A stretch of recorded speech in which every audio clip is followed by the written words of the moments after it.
Adesso abbiamo l'opportunità di avere con noi, sempre in collegamento, un grande protagonista della fase che stiamo ricostruendo in questo evento, appunto il processo di integrazione degli anni 80, in particolare dell'85, il Etienne Davignon.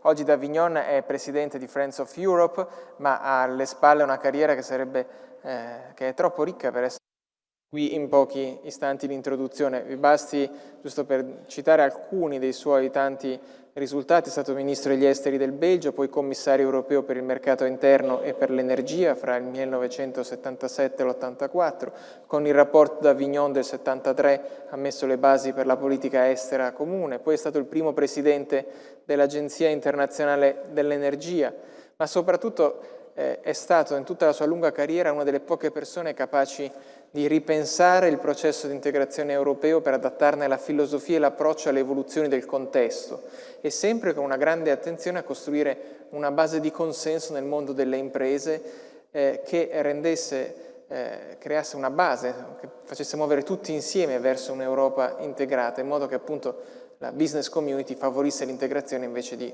ostacolarla. E quindi è un grande onore poter introdurre l'intervento di Etienne Davignon.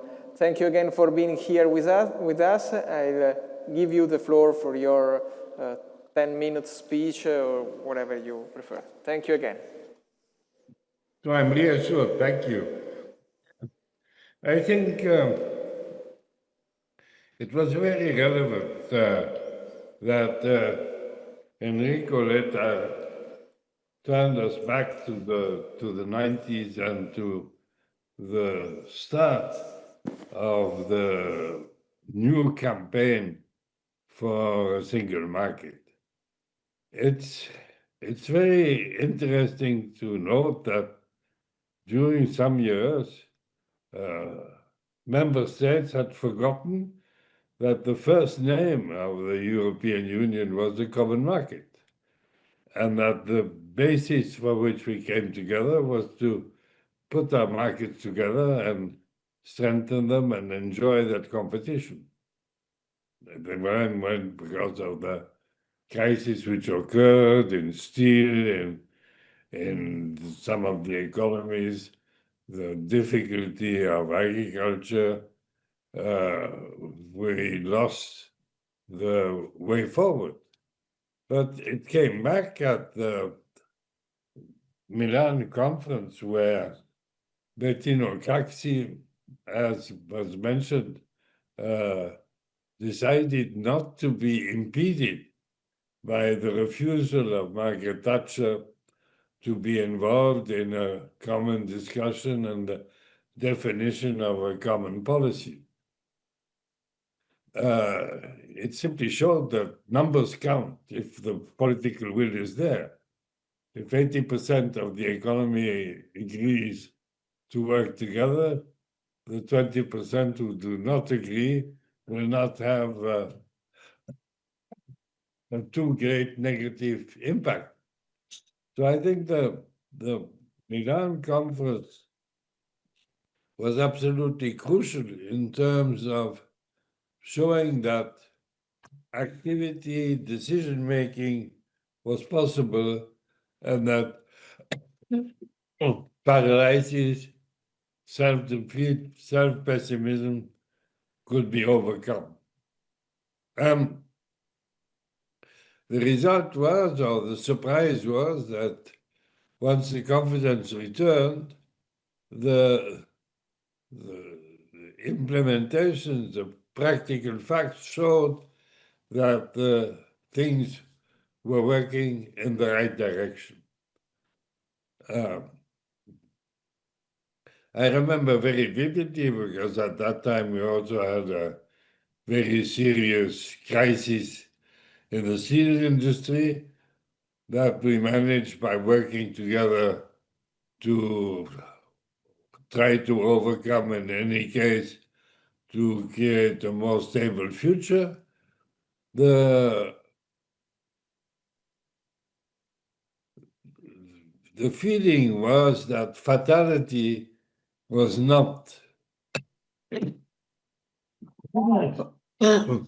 unavoidable.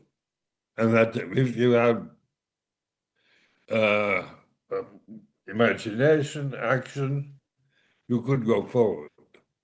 And of course, this coincided with the fact that Jacques Delors took the helm of the European Commission, and after having made a tour of the various capitals, came to the conclusion that maybe one could do something positive and that there was a majority to do that. And I think the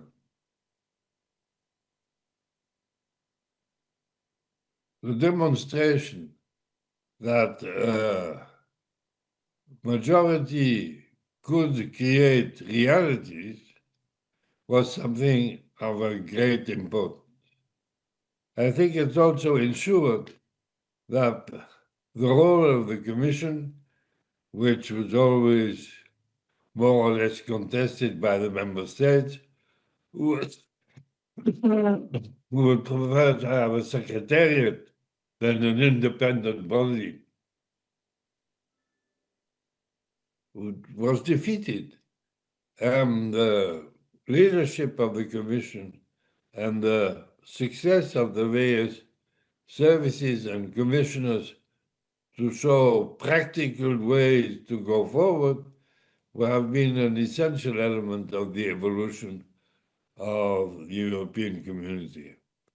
It's also interesting to note that when the heads of state came together in Paris, and the objective was to elect the European Parliament by a popular vote and not by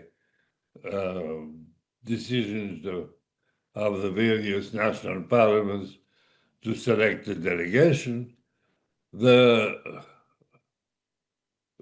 debate turned around, creating what was then, for the first time, called the European Union. And I think and I believe that this politic feeling became highly important and made the European politics much more comprehensible to the public opinion. It was no longer technical, technocratic decision. It was a clear vision of an identified political goal. And so I think that the combination of the strong personality of Jacques Delors, the support that he received from a number of member states, including the Italian government, and as I mentioned, the opportunity to show this at the Milan conference, really turned the tide and was a decisive element of the evolution of the European integration, which has gone on since then. Of course, now today, the integration is faced with threats from outside, and this, of course, increases the call for unity and makes the call for unity even more credible than what existed before.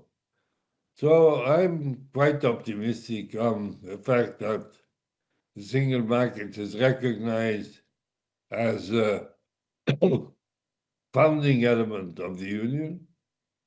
The capacity for this single market to give practical answers to specific questions, going from technology to social issues, to economic issues, to questions of competition, as Mrs. Rivera clearly indicated, make me feel quite optimistic on the future.